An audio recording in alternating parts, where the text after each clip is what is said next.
Let's bring in Florida Congressman, the great Brian Mast, to discuss further. Hi, Congressman. Good to see you.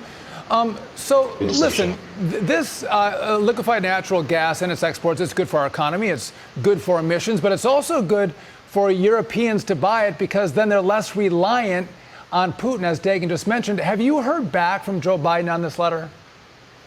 We have not heard back from Biden on this letter.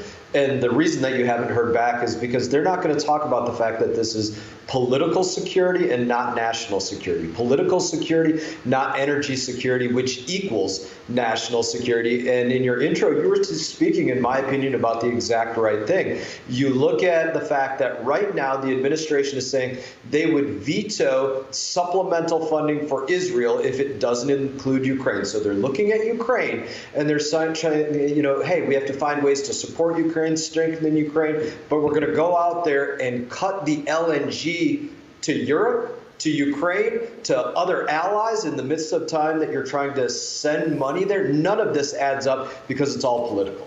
Is there anything, Congressman, that fellow Congress in and of itself and the Senate combined, well, the Republicans, can do to stop this, to ensure that our energy security equals our national security?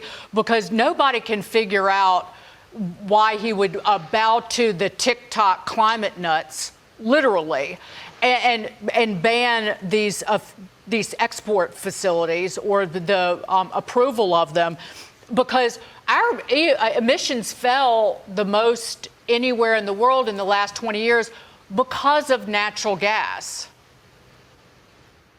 Yeah, the extent of what can be done, which is really an equivalent of pissing and moaning, which is to send a sense of Congress that we believe this is the wrong course of action, probably wouldn't even make it across the desks of the Senate, certainly wouldn't go to Joe Biden. So it would be just this futile effort that goes through the House of Representatives, which really brings you to what takes place with the executive branch.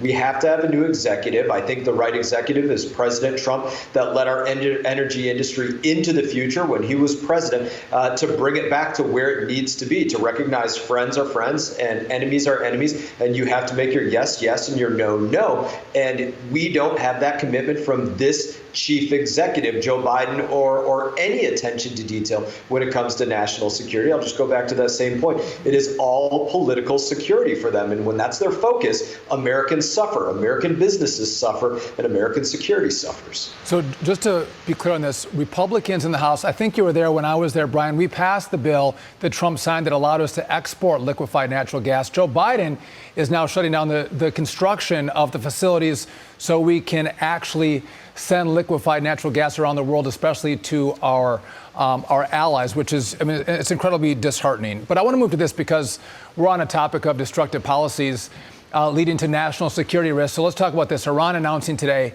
they will join naval drills with Russia and China just one day after the U.S. strikes Houthis. This is concerning. You're a military guy. When we have Joe Biden's policies that are driving our enemies closer together, Russia, China, and Iran all doing military exercises, what does this mean to you for U.S. security? The only thing surprising about this is that the Houthis were not listed as a part of that military exercise. And again, it goes to what's taking place in terms of political security, not national security. When you have Joe Biden saying, hey, we're going to cancel the foreign terrorist organization in Yemen so that these people can get the money. We're going to keep giving money to Afghanistan. We're going to keep giving money to Iraq. We're going to keep giving money to all these different places, knowing full well that there are fleets of Iranian ghost ships out there moving their energy around, knowing full well that they're coordinating in the attacks to look at what's coming through the Suez Canal. Is it related to Israel or the United States of America, China, Russia, Iran, passing that information to the Houthis, all working in conjunction with one another as a coalition against America. And again, Joe Biden without the wherewithal to stand against all of this, and Americans suffer again. To go back to what we were talking about with the liquefied natural gas and this, and you mentioned fewer than 1/4 of all the ghost ships that these rogue regimes use to transport crude oil around the world have been even sanctioned. And let's not even talk about the complete and utter lack of sanctions enforcement.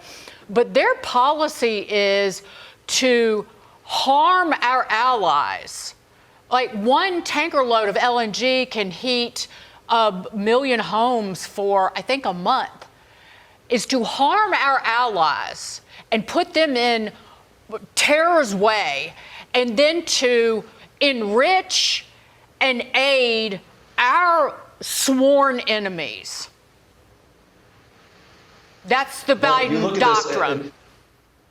Let's switch continents slightly on this and say there's been talk that in light of this announcement on LNG, that you have countries like Japan saying, hey, we're not certain that the United States of America is going to continue to be the supplier of LNG that we need as an island nation dependent on outside energy. And so we're going to have to start to look and see what are the other options out there. Do we want a Japan reliant on an Iran, a Russia, a China, or anywhere else? That's what happens when you make those kinds of decisions. No doubt. I want to move to this, Brian, before I let you go, because America's fast food chains are also paying the price for growing tensions in the Middle East. So we have both McDonald's and Starbucks are blaming their dip in their recent sales announcement on the Israeli-Hamas war. They're perceived to have taken a side, oftentimes on the Israeli side. But this goes back to this point that I think business doesn't want to be involved in politics. And so often today we see businesses getting engaged in politics, splitting the American people in two with whether it's DEI or ESG. What do you think about these sales results and the politics of the Hamas war on Starbucks and McDonald's? Is it entirely possible that throughout the Middle East, people associate McDonald's with United States of America, or take one of these other chains and associate that with a pro-Israel stance? Entirely possible. And if that's the case that's taking place, I would say, hey, you have to own it at that point and decide who's going to be the side that you say you believe this is in the right and this is in the wrong.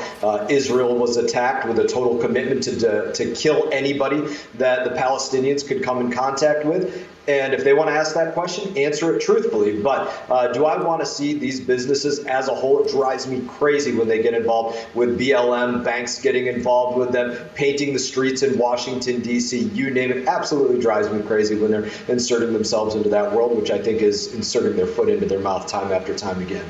Well said. Brian Mast from Florida, thank you for being with us on The Bottom Line. We appreciate it, and thanks for your service, not just in Congress, but in the military.